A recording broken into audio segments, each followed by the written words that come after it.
الرحمن علم القرآن خلق الإنسان علمه البيان.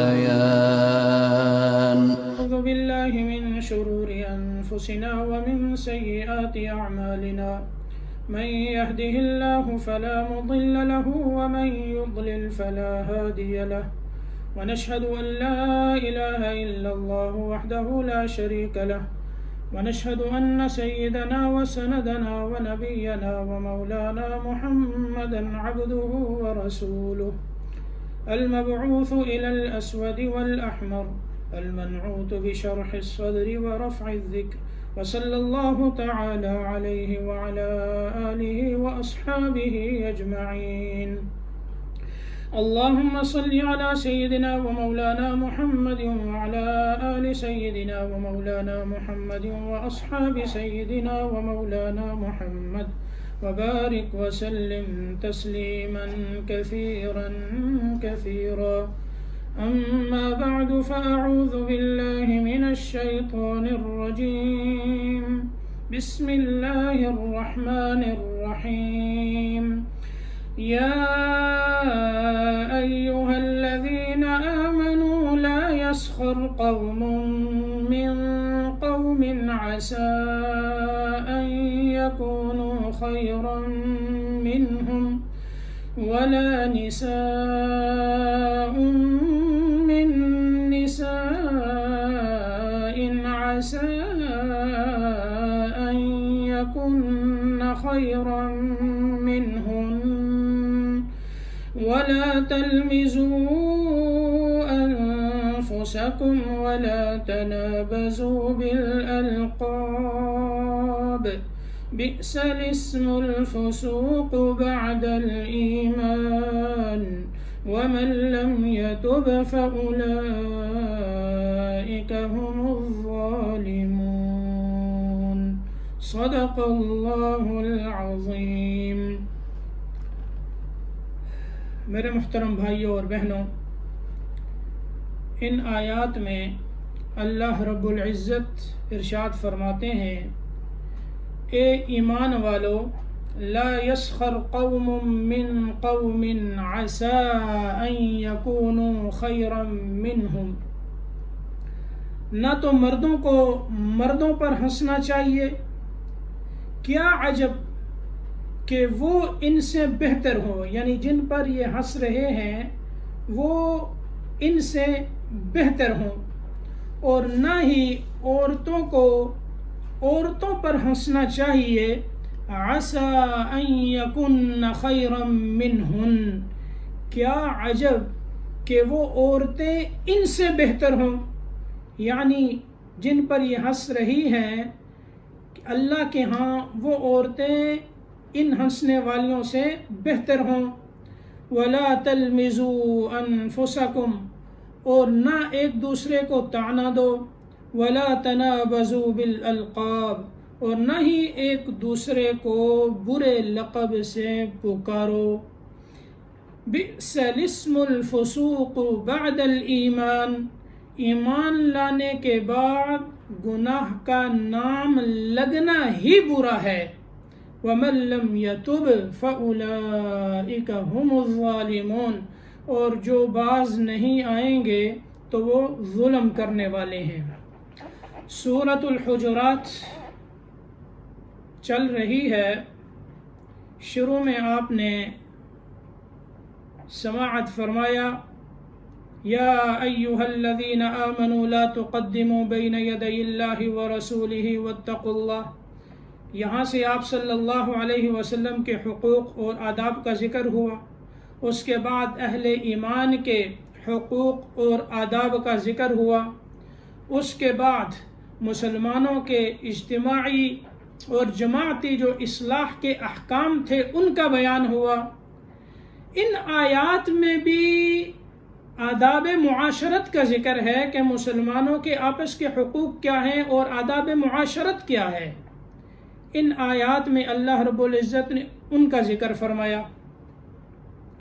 سب سے پہلے یہ بات سمجھ لیں کہ اللہ رب العزت اس ساری کائنات کے مالک اور خالق ہیں۔ اللہ پاک نے ساری کائنات اور ساری مخلوق کو پیدا فرمایا، اور اللہ نے جو چاہا وہ پیدا فرمایا۔ یخلق ما یشاء وربک یخلق ما یشاء ویختار، جو اللہ چاہتے ہیں وہ پیدا فرماتے ہیں، اور جس طرح کا چاہتے ہیں اس طرح کا پیدا فرماتے ہیں۔ ساری کائنات اللہ کے ماں سوا جو کچھ ہے یہ سب مخلوق ہے، اور اللہ رب العزت اس کے خالق ہیں۔ اب اللہ پاک نے جب اپنی مخلوق کو پیدا فرمایا، انسان کو اشرف المخلوقات میں شامل فرمایا۔ اب اللہ رب العزت انسانیت کو پیدا فرماتے ہیں۔ اب آپ دیکھتے ہیں کہ انسانوں میں بہت سے انسان ایسے ہیں جو اپنے ظاہری جسم و صورت کے اعتبار سے کامل اور مکمل ہیں، یعنی ان کے اندر کوئی عیب نہیں، اور بعض آپ کو ایسے بھی لگتے ہیں اللہ کی مخلوق میں کہ ان کے اندر کوئی نہ کوئی عیب موجود ہوتا ہے۔ کوئی سالم جسم تو رکھتا ہے لیکن آنکھوں کی نعمت سے محروم ہے، اس کے اندر بینائی نہیں۔ کسی کی آنکھیں ہیں لیکن ایک آنکھ کی بینائی نہیں۔ کوئی ہاتھ تو رکھتا ہے لیکن ہاتھوں کے اندر حرکت کرنے کی قوت نہیں، یا اس کے ہاتھ صحیح سالم نہیں، وہ مڑے ہوئے ہیں، یا اس کی ٹانگیں ہیں لیکن وہ ٹانگوں سے محروم ہے، ظاہراً نظر آتی ہیں لیکن وہ ٹانگوں سے محروم ہے، یا اس کے اندر لنگڑا پن ہے، یا کسی کی زبان ہے تو اس کے اندر لکنت پائی جاتی ہے، وہ ٹھیک طرح سے گفتگو نہیں کر سکتا۔ اب آپ دیکھیں یہ ساری اللہ کی مخلوق، اللہ پاک نے آپ کو پیدا فرمایا، اللہ نے آپ کو روشن دماغ دیا، آنکھیں دیں، ہاتھ دیے، کان دیے، وجود دیا، ٹانگیں دیں، یہ سارے کے سارے صحیح سالم ہیں، اور اس کے اوپر ہم سب اللہ کا شکر ادا کرتے ہیں کہ اللہ نے ہمارے جسم کو ظاہراً بڑا خوبصورت بنایا اور صحیح سالم بنایا، کسی عیب سے، یعنی اللہ نے ہمارے اندر کوئی عیب نہیں رکھا، یہ اللہ کا کرم اور فضل ہے۔ لیکن اللہ کی مخلوق جن میں عیب پایا جاتا ہے، تو یہاں یہ بات یاد رکھیں کہ اللہ جس طرح سے خالق ہیں، اللہ حکیم بھی ہیں، کہ اللہ کے ہر کام میں حکمت اور مصلحت ہوتی ہے۔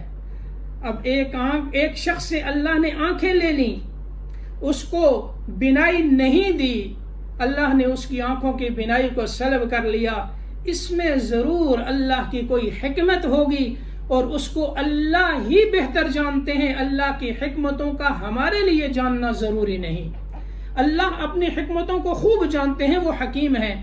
ہو سکتا ہے اللہ پاک نے جس کی آنکھیں لے لی ہیں، اب وہ اس حالت میں اللہ کے احکام کے اوپر عمل کرتا ہے، رسول اللہ صلی اللہ علیہ وسلم کی تعلیمات پر عمل کرتا ہے، وہ مساجد میں آتا ہے، نماز کی پابندی کرتا ہے، اللہ کی طرف رجوع کرتا ہے، اور اگر اس کی آنکھیں ہوتی ہو سکتا ہے وہ اس عبادت سے محروم ہو جاتا، کہیں اللہ کی مخلوق کو نقصان پہنچا دیتا یا کسی کو ضرر پہنچا دیتا، تو اللہ پاک نے اس پر یہ کرم فرمایا کہ اس کی بینائی کو لے کر اللہ نے اس کو دین کے راستے پر چلا دیا اور گناہوں سے بچا لیا۔ اللہ اس کے ساتھ خیر کا ارادہ فرمانا چاہتے ہیں اور اس کو جنت تک لے جانا چاہتے ہیں۔ اسی طرح اگر کسی کے جسم میں کوئی اور عیب ہے، کوئی لنگڑا ہے، تو اللہ کے اس میں حکمت ہے۔ کسی کی دونوں ٹانگیں معذور ہیں، اللہ کے اس میں حکمت ہے۔ کسی کے دونوں ہاتھ معذور ہیں، اللہ کے اس میں بھی حکمت ہے، اور اللہ اپنے حکمتوں کو خوب جانتے ہیں۔ تو اسی لیے ہمیں یہ سکھایا گیا کہ جب تم کسی شخص کو دیکھو اس کے اندر کوئی عیب ہے، وہ چلنے سے قاصر ہے، وہ پکڑنے سے قاصر ہے، بولنے سے قاصر ہے، یا اس کے اندر قوت اور طاقت نہیں ہے، وہ مفلوج ہے، تو یہ دعا کر لو، الحمدللہ الذی عافانی مما ابتلاک فیہ۔ تمام تعریفیں اس اللہ کے لیے ہیں جس نے ہمیں عافیت دی اس تکلیف سے جس کے اندر اس نے تجھے مبتلا کیا۔ اس میں علماء فرماتے ہیں یہ اس طرح انسان کہے کہ وہ جو معذور ہے وہ اس کو سن نہ پائے، یعنی اس کے کانوں میں یہ آواز نہ جائے، اس سے اس کا دل دکھے گا اور تکلیف ہوگی۔ تو ساری مخلوق اللہ کی ہے، اللہ نے اپنی انسانیت کو جو پیدا کیا اس میں اللہ نے بعض عیب رکھے اور وہ عیب ہمیں نظر آتے ہیں۔ اس آیت کے اندر اللہ پاک نے یہ پابندی لگائی اور منع کیا کہ کسی کے عیب کو دیکھ کر اس پر ہنسنا نہیں چاہیے، استہزاء نہیں کرنا چاہیے، مذاق نہیں اڑانا چاہیے۔ 3 چیزوں کی ممانعت آئی، ایک تمسخر اور استہزاء، اس کی ممانعت، دوسرا طعنہ زنی، اس کی ممانعت، اور تیسرا کسی انسان کو کسی ایسے برے لقب سے پکارنا جس کو وہ پسند نہیں کرتا۔ ان 3 چیزوں کی ممانعت ان آیات میں ہے۔ اب آپ دیکھیں سب سے پہلے اللہ پاک کیا فرماتے ہیں، یا ایھا الذین آمنوا لا یسخر قوم من قوم عسى ان یکونوا خیرا منہم۔ اے ایمان والو، مردوں کو مردوں پر ہنسنا نہیں چاہیے، ہو سکتا ہے کہ وہ ان سے بہتر ہوں، جو ہنس رہے ہیں ان سے وہ بہتر ہوں جن پر ہنسا جا رہا ہے۔ اس میں تمسخر کس کو کہتے ہیں؟ امام قرطبی رحمہ اللہ تعالی یہ فرماتے ہیں کہ کسی شخص کی تحقیر اور توہین کے لیے، کسی شخص کی تحقیر اور توہین کے لیے اس کے کسی عیب کو اس طرح سے ذکر کرنا کہ سننے والے یہ سن کر ہنسنے لگے، ان کو ہنسی آ جائے، اس کو تمسخر کہتے ہیں، استہزاء کہتے ہیں، مذاق کہتے ہیں، ٹھٹھا کرنا، کسی کا مذاق اڑانا۔ جس طرح یہ زبان سے ہوتا ہے کہ زبان سے انسان بولتا ہے، اسی طرح یہ استہزاء ہاتھ اور پاؤں کے اشاروں سے بھی ہوتا ہے اور اس کی نقل اتارنے سے بھی ہوتا ہے۔ اسی طرح اس کا کلام سن کر، اس کی باتیں سن کر اس پر ہنسا جائے، اس سے بھی استہزاء ہوتا ہے۔ تو یہ ساری چیزیں منع ہیں۔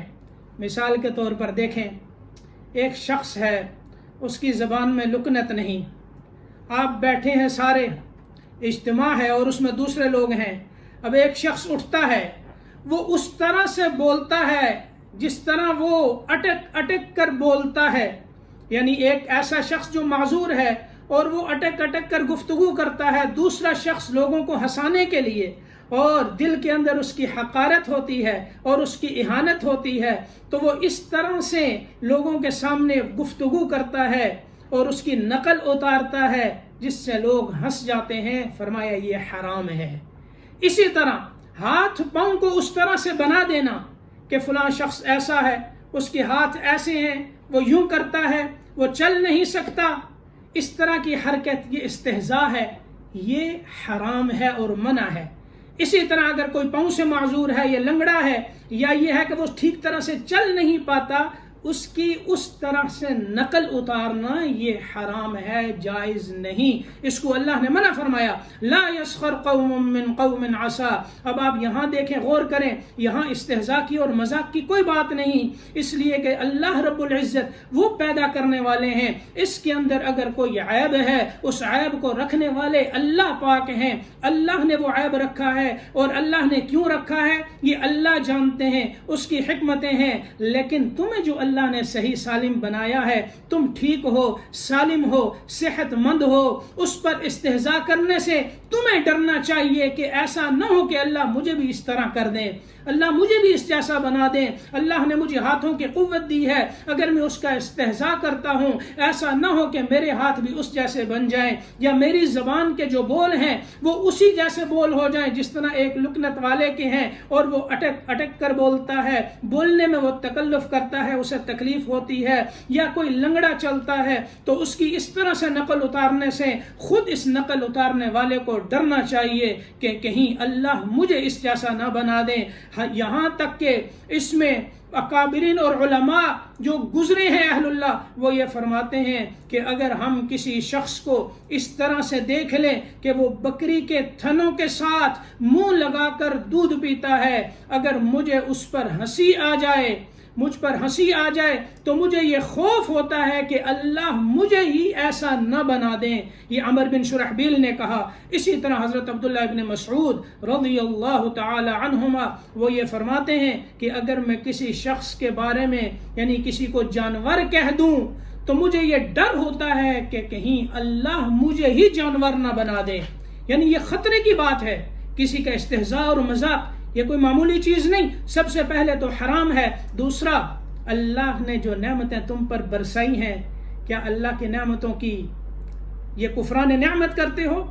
چاہے جائے کہ اس کی نعمت کا شکر کرنا چاہیے، اس کا استہزاء کر کر اس سے ڈرنا چاہیے کہ کہیں اللہ مجھے اس جیسا نہ بنا دیں، کہیں اللہ میری ٹانگوں کی جو ہے وہ چلنے کی صلاحیت ختم نہ کر دیں، اللہ میرے ہاتھوں میں پکڑنے کی صلاحیت ختم نہ کر دیں، میری آنکھوں کی بینائی کو اللہ نہ لے لیں. اللہ تو قادر ہیں، جس طرح اللہ نے اس کو بنایا اسی طرح اللہ دوسروں کو بھی بنا سکتے ہیں. اس لیے اللہ سے ڈرنا چاہیے اور اپنے کسی بھائی اور بہن کا استہزاء نہیں کرنا چاہیے. یہاں آپ دیکھیں اسی لیے آپ صلی اللہ علیہ وسلم نے ایک روایت میں فرمایا ان اللہ لا ينظر الى صورکم واموالکم ولکن ينظر الى قلوبکم واعمالکم. اللہ تمہاری صورتوں کو اور مالوں کو نہیں دیکھتا، اللہ تمہارے دلوں کو اور تمہارے اعمال کو دیکھتا ہے کہ وہ کیسے ہیں. اور ایک روایت میں ہے کہ ولا الى اجسامکم، اللہ تمہاری صورتوں کو اور تمہارے جسم کو نہیں دیکھتا لیکن وہ تمہارے دلوں کو اور تمہارے اعمال کو دیکھتا ہے.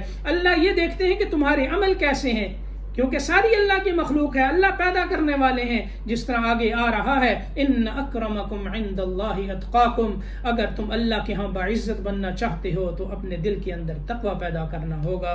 جو جتنا متقی ہوگا اللہ کے ہاں اس کا مقام اور عزت اور مرتبہ یہ بلند ہوگا. تو اللہ پاک نے یہاں اس آیت میں آپ غور فرمائیں تو اللہ مردوں کو الگ مخاطب ہیں، عورتوں سے اللہ الگ مخاطب ہیں. حالانکہ قرآن کا انداز یہ ہے کہ جب یا ایھا الذین آمنوا کہا جاتا ہے اس میں مرد اور عورتیں ساری آ جاتی ہیں.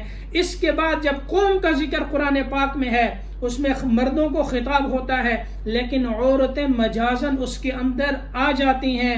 لیکن یہاں اللہ پاک ایمان والے مردوں کو الگ ذکر فرماتے ہیں، اس کے بعد ایمان والی عورتوں کا ذکر الگ فرماتے ہیں.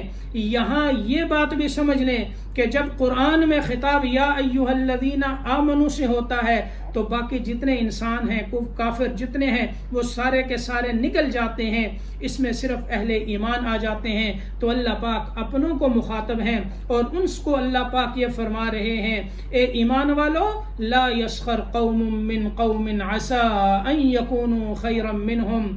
مردوں کو مردوں کا استہزاء، ٹھٹھا، مذاق، تمسخر یہ نہیں کرنا چاہیے.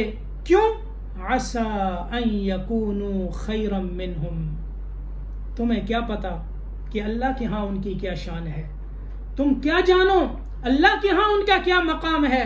ہو سکتا ہے وہ تم سے بہتر ہوں. تم جو ان کا استہزاء کر رہے ہو اللہ کے ہاں ان کا مقام تم سے زیادہ ہو سکتا ہے لیکن تمہیں اس کا علم نہیں. اللہ دلوں کو جانتے ہیں کہ اس کے دل میں کیا ہے. اور اس کے بعد اللہ نے فرمایا وَلَا نِسَاءٌ مِّن نِسَاءٍ عَسَىٰ أَن يَكُنَّ خَيْرًا مِّنْهُنَّ. اور عورتوں کو بھی عورتوں کا استہزاء، تمسخر، مذاق، ٹھٹھا یہ نہیں کرنا چاہیے. ان کو بھی دوسری عورتوں پر ہنسنا نہیں چاہیے ان کے کسی عیب کو دیکھ کر کہ اس سے مراد ان کی حقارت ہو، ان کو ذلیل کرنا ہو اور ان کی اہانت ہو. یہاں اللہ نے مردوں کو الگ مخاطب کیا، عورتوں کو الگ مخاطب کیا اور پھر مردوں کے بعد بھی فرمایا کہ ہو سکتا ہے وہ مرد ان مردوں سے بہتر ہوں جن پر یہ ہنس رہے ہیں. اور عورتوں کو مخاطب کرنے کے بعد بھی اللہ نے فرمایا عسى ان يكن خيرا منهن. کیا پتا کہ جن عورتوں پر تم ہنس رہی ہو وہ معذور، وہ عیبدار عورتیں، وہ لنگڑی اور لولی عورتیں وہ اعمال کے اعتبار سے تم سے بہتر ہوں، اللہ کے ہاں ان کا مقام تم سے زیادہ ہو.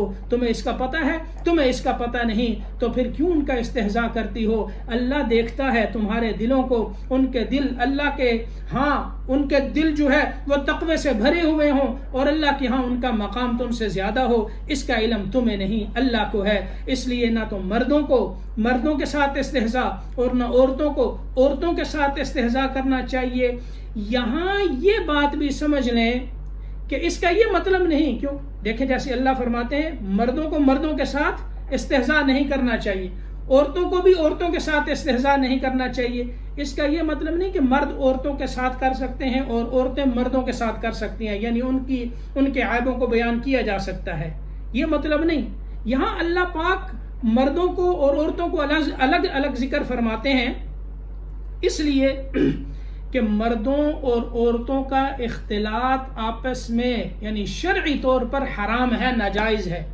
تو ظاہر ہے مرد اور عورت تو آپس میں مل نہیں سکتے، ان کا اختلاط جب ہو نہیں سکتا، جب ان کا اختلاط نہیں، ملاپ نہیں، آپس میں وہ بیٹھ نہیں سکتے، آپس میں ان کا ملاپ نہیں، مجلسوں میں نہیں بیٹھ سکتے، تو ظاہر ہے جب وہ بیٹھیں گے نہیں تو استہزاء جو ہے یہ ہو ہی نہیں سکتا، اس کا تحقق جو ہے وہ ممکن نہیں، استہزاء جو ہے وہ ان سے ثابت نہیں ہو سکتا. اس لیے یہاں فرمایا کہ عورتیں اپنی مجلسوں میں، مرد اپنی مجلسوں میں کسی مسلمان کے ساتھ استہزاء اور مذاق نہ کریں، اس کے عیب کو بیان کر کر دوسروں کو نہ ہنسائیں. جیسے عام طور پر مجلسوں میں ہوتا ہے کہ بیٹھے ہوئے ہیں اور دوسروں کی اپنی مجلس کی رونق کو بڑھانے کے لیے وہ کیا کرتے ہیں، وہ ہنسنے کے لیے استہزاء اور مذاق جو ہے وہ دوسرے لوگوں پر شروع کر دیتے ہیں. اللہ پاک نے اس سے منع فرمایا. اس کے بعد اللہ پاک فرماتے ہیں وَلَا تَلْمِزُوا أَنفُسَكُمْ، اپنے عیب نہ نکالو. وَلَا تَلْمِزُوا أَنفُسَكُمْ، عیب نکالنا اور عیب نکال کر ان پر طعنہ کرنا.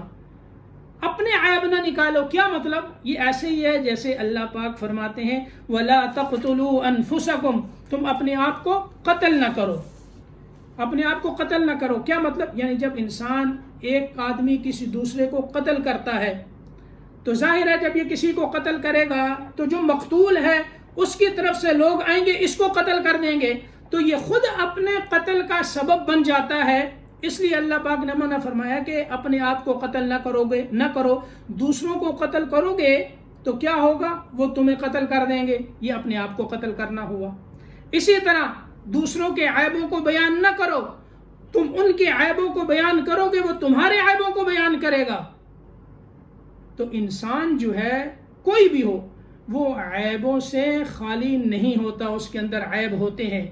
جیسے اس لیے علماء نے فرمایا نا وَفِيكَ عُيُوبٌ وَلِلنَّاسِ أَعْيُنٌ، تیرے اندر عیب موجود ہیں اور لوگوں کی آنکھیں بھی ہیں جو دیکھ رہی ہیں. اس لیے یہ نہیں کہ اگر تم ان کے عیبوں کو بیان کرو گے تو وہ تمہارے عیبوں کو چھوڑ دیں گے، وہ بھی تمہارے عیبوں کو بیان کریں گے. اچھا، اس کا ایک دوسرا مطلب بھی ہے، وہ یہ ہے کہ وَلَا تَلْمِزُوا أَنفُسَكُمْ، یا جیسے وَلَا تَقْتُلُوا أَنفُسَكُمْ، اپنے آپ کو قتل نہ کرو، کیونکہ مسلمان جتنے ہیں وہ سارے کے سارے آپس میں بھائی ہیں.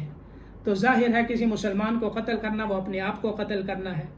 اسی طرح اپنے آپ کو طعنہ نہ دو، عیب نہ نکالو اپنے، یعنی مسلمان سب ایک ہیں. انما المؤمنون اخوہ، جیسے پچھلے درس میں آپ نے سماعت فرمایا کہ مسلمان کیا ہیں؟ یہ سارے کے سارے آپس میں بھائی ہیں. انما المؤمنون اخوہ. اس لیے اگر کسی دوسرے مسلمانوں کے عیبوں پر تمہاری نظر ہوگی اور ان کو بیان کرو گے تو اس میں کیا ہوگا؟ تمہارے ان کے عیبوں کو بیان کرنا خود تمہارے عیبوں کا بیان کرنا ہو جائے گا. گویا کہ تم اپنے عیبوں کو بیان کر رہے ہو، اپنے مسلمان بھائیوں کو رسوا کرنے لگے ہو. اس لیے فرمایا وَلَا تَلْمِزُوا أَنفُسَكُمْ. تو اس میں عقل مند انسان وہ ہے جو خود اپنے عیبوں پر نظر رکھے، اپنے عیبوں کو تلاش کرنا چاہیے. جیسے وہ بادشاہ تھا ظفر نامی، ہندوستان کا آخری بادشاہ، اس نے ایک بڑی پیاری بات کی شعر کے اندر. وہ کہتے ہیں نہ تھی حال کی جب ہمیں اپنی خبر، نہ تھی حال کی جب ہمیں اپنی خبر، رہے دیکھتے لوگوں کے عیب و ہنر، پڑی اپنی برائیوں پر جو نظر، تو نگاہ میں کوئی برا نہ رہا. تو انسان اپنے عیبوں کو دیکھے تو دوسرے برے نظر نہیں آئیں گے، خود اپنی برائیاں کھل کے آئیں گی. اس لیے اپنے عیبوں کو دیکھ کر انسان جو ہے ان کی اصلاح کرے. اس کے ساتھ تیسری بات وَلَا تَنَابَزُوا بِالْأَلْقَابِ، کسی کو برے لقب سے نہ پکارو، یعنی ایسا نام جس کو وہ پسند نہیں کرتا اس کو اس نام سے پکارنا یہ بھی منع ہے. کسی کو کہہ دیتا ہے او لنگڑے، او اندھے، او بے وقوف، اس طرح کی حرکات کرنا، تو یہ کیا ہے؟ اس نام سے پکارنا برے لقب سے جس کو وہ پسند نہیں کرتا، یہ ممنوع ہے. اللہ پاک نے فرمایا اس لقب سے نہ پکارو. جب آپ صلی اللہ علیہ وسلم اور صحابہ مہاجرین مدینہ منورہ آئے تو وہاں کچھ انصار صحابہ ایسے تھے جن کے 2 یا 3 نام تھے، اکثر ایسے لوگ تھے، اور بعض نام جو ہے ان کو عار دلانے کے لیے رکھے گئے تھے. تو یہ صحابہ اکرام تو نہیں جانتے تھے، اس لیے کبھی اس کو اس نام سے پکار دیتے جس کو وہ پسند نہیں کرتا تھا، وہ اس نام سے پکارتے تو اس سے اس کو تکلیف ہوتی.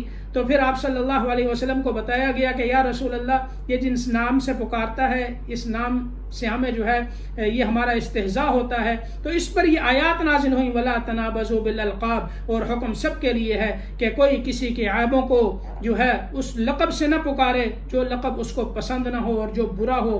حضرت ابن عباس رضی اللہ تعالی عنہما وہ یہ فرماتے ہیں کہ اس آیت میں یہ جو آیا ہے وَلَا تَنَابَزُوا بِالْأَلْقَابِ، برے لقب سے نہ پکارو، اس سے مراد یہ ہے کہ ایسا گناہگار شخص جس نے گناہ کیے اور پھر گناہوں سے توبہ کر لی. اب ظاہر ہے التائب من الذنب کمن لا ذنب لہ، گناہوں سے توبہ کرنے والا ایسا ہے جیسے اس نے گناہ کیا ہی نہیں. تو یہ ایسا شخص ہے جب اس نے توبہ کر لی، پھر توبہ کے بعد انسان اس کو اسی نام سے اور اسی برائی سے پکارے. جیسے ایک چور تھا مثال کے طور پر، وہ چوری کر لیتا ہے اور بعد میں توبہ کے بعد اس کو اس انداز سے پکارا جاتا ہے اوے چور. یا کوئی آدمی زانی تھا، اس کو توبہ کے بعد بھی یہ کہہ دیا جاتا ہے او زانی. یا شرابی تھا، اس کو کہہ دیا جاتا ہے او شرابی. اس طرح کے القاب، یعنی جس نے توبہ کر لی اس کے بعد اس کو اس لقب سے نہ پکارو. وَلَا تَنَابَزُوا بِالْأَلْقَابِ بِئْسَ الْاسْمُ الْفُسُوقُ بَعْدَ الْإِيمَانِ، ایمان لانے کے بعد جو ہے گناہ کا نام ہی برا ہے. ایک شخص ہے وہ ایمان لے آیا، پھر وہ اللہ کی نافرمانی کرے اور گناہ کا نام اپنے ذمے لے، یہ تو بری چیز ہے. وَمَن لَّمْ يَتُبْ، تو اس کو اس سے توبہ کرنی چاہیے. انسان ان گناہوں میں، جن گناہوں میں مبتلا ہے، سب سے توبہ کرے. اللہ پاک فرماتے ہیں جو توبہ نہیں کرے گا فَأُولَٰئِكَ هُمُ الظَّالِمُونَ، یعنی جو لوگ باز نہیں آئیں گے، توبہ نہیں کریں گے تو یہی ظالم ہے، اپنا نقصان کریں گے. گناہوں سے توبہ نہیں کی، آخرت میں پکڑے جائیں گے. جب پکڑے گئے تو اللہ پاک نے سزا دے دی. تو اللہ پاک فرماتے وَمَا ظَلَمْنَاهُمْ وَلَٰكِنْ كَانُوا أَنفُسَهُمْ يَظْلِمُونَ، ہم نے تو ظلم نہیں کیا، یہ تو خود اپنے اوپر ظلم کرتے تھے. اس لیے توبہ کی بھی ترغیب دے دی کہ جو انسان گناہوں میں مبتلا ہو وہ توبہ کرے. اللہ پاک ہمیں ہر طرح کے مسلمانوں کے ساتھ استہزاء کرنے سے اور اسی طرح عیوب بیان کرنے اور برے لقبوں سے پکارنے سے اللہ پاک ہماری حفاظت فرمائے. اگلی آیات کے اندر اسی طرح بدگمانیوں کا ذکر ہے، تجسس کا ذکر ہے، غیبت کا ذکر ہے اور اس کے بعد تقوی کا ذکر ہے. اگلا درس بھی انشاءاللہ بہت اہم ہے.